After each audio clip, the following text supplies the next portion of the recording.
الرحمن الرحيم. هنعمل مع بعض النهارده وصفه للسويت كورن تحفه. هقول على طول بسم الله في الوصفه.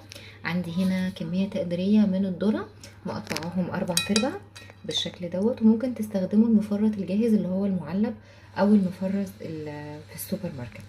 هحطهم على النار يتسلقوا لمده 10 دقايق، وعلى بال ما يتسلقوا نجهز للصوص اللي هنحطه فيه.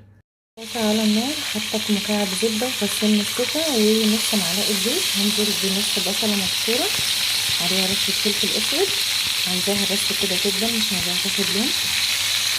حط معاهم فصين توم مفرومين، سيبهم برضو ريحتهم تطلع. البصل والثوم ريحتهم طلعت وما خدوش لون. هنزل بحوالي نص كوبايه لبن وزيها كريمه لباني. البديل بتاعها انا قلت لكم كوبايه لبن على معلقه كريم شانتيه خام على معلقه لبن بودره.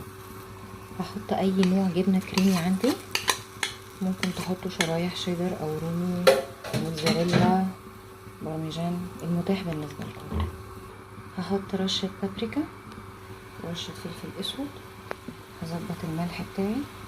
الذره اتسلقت عندي، هحطها كده اسيبها مع بعض لمده 10 دقايق كده. استوت عندي. اخر حاجه كده على الوش رشه بقدونس مجفف او فريش، المتاح بالنسبه لكم. وتكون وصفه النهارده جهزت معايا. عايزه اقول لكم طعمها تحفه، يا ريت تجربوها وتسيبوا لي كومنت رايكم فيها ايه. وما تنسوش تفعلوا الجرس عشان يوصلكم كل جديد. ولو عجبك الفيديو لايك وسبسكرايب وشير، وان شاء الله هظهر وصفات تانية جديده.